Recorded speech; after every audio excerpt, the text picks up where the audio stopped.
माता रानी गांव खोखरा में आदिकाल से विराजमान है।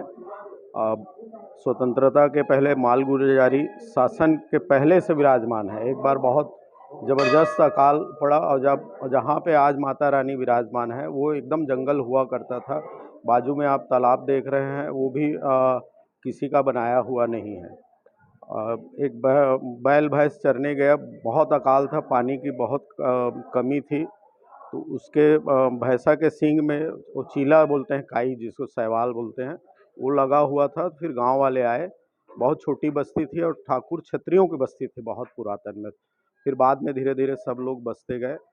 तब पता चला कि भाई पानी सैवाल कहाँ से आया भैंसे। फिर वो उसके पीछे पीछे दूसरे दिन आए तो यहाँ पे वो भैंसा आके रुक गया।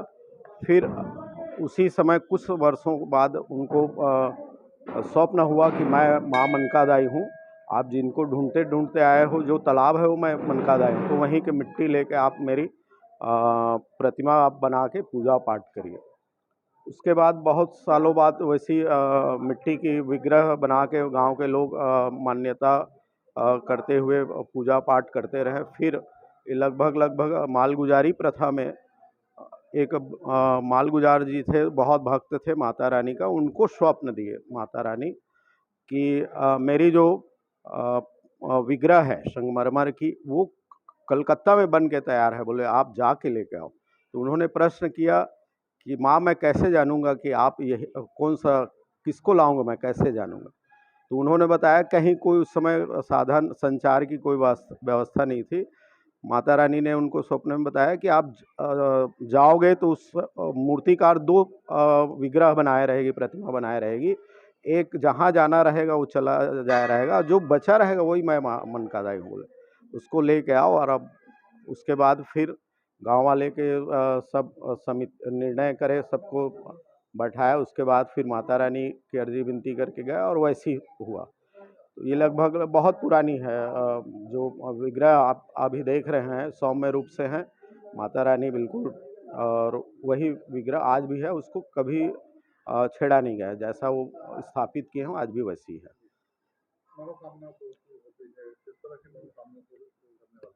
जी जी, ये माँ मनकादाई, मन की बात जानने वाली है। आप मन में जो मांगेंगे माता रानी से श्रद्धा भाव से, वो जरूर पूरी करती है। इसका उदाहरण है कि 2000 में हमारी समिति बनी, 2004 में ट्रस्ट बना, आज 4000 ज्योति कलश जलता है। तो ये साक्षात और श्रद्धालुओं की लगातार भीड़ लगती है। कहीं ना कहीं माता रानी की सबके ऊपर कृपा होती है, सबकी मन्नत पूरा करती है। आपको ये एक बात और बताना चाहूँगी कि अन्य धर्मावलंबी वाले भी यहाँ ज्योति कलश प्रज्वलित कराए हैं। इस सत्र में नहीं है, लेकिन पिछले सत्र में देखा जाए तो अन्य धर्मावलंबी वाले भी ज्योत प्रज्वलित कराए हैं सर।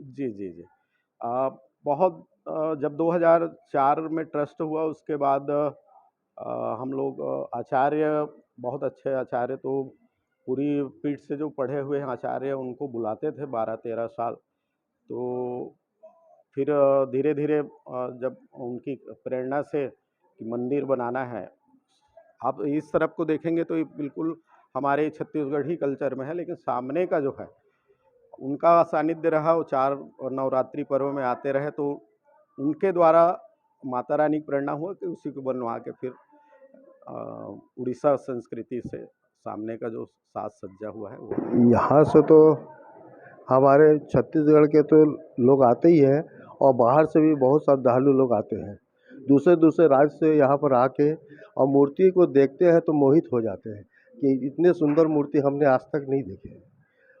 क्योंकि मन मोह लेती है मनकादाई, और उनके दरबार में जो भी श्रद्धालु आते हैं सच्चे मन से उनसे आराधना करके जाते हैं, उनकी मनोकामना पूर्ण होती है।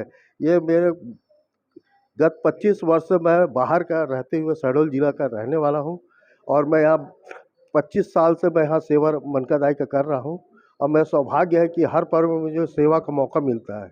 और मैंने आज तक जो चीज़ मांगा वो पूर्ण हुआ है, मुझे पूरी विश्वास है। और माता जी से जुड़ाव हमारा तो कई पीढ़ी से है। जब से तिवारी परिवार यहाँ आके व्यवस्थित हुए तब से हम लोग इष्ट देवी कुल देवी के नाम से इनको मानते रहे, पूजा करते रहे।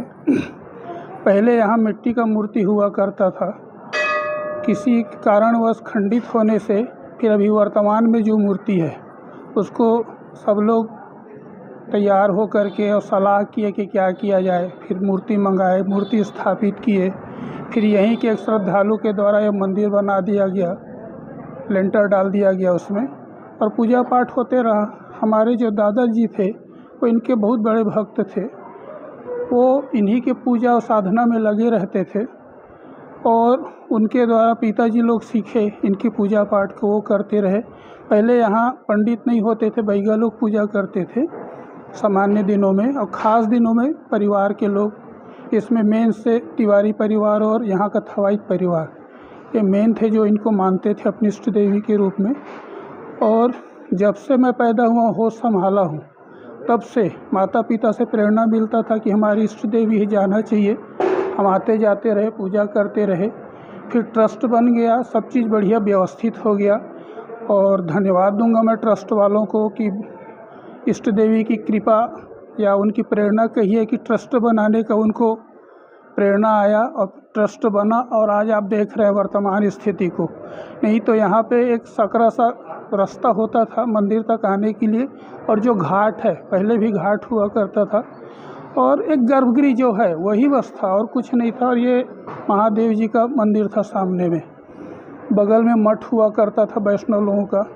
धीरे धीरे विस्तार होते गया और आज वर्तमान स्थिति में है। मैं जैजैपुर से आई हूँ और मुझे इस मंदिर में आके ऐसा लगा मनकादायी, मतलब मेरी मन की इच्छा सुन रही हैं, बहुत अच्छा लगा मुझे यहाँ आके। पहले कभी आए थे कुछ बार? नहीं, मैं पहली बार आई हूँ, उनका बुलावा था तो मैं यहाँ आ गई, मुझे बहुत अच्छा लगा। मेरे फ्रेंड्स के साथ आई हूँ मैं।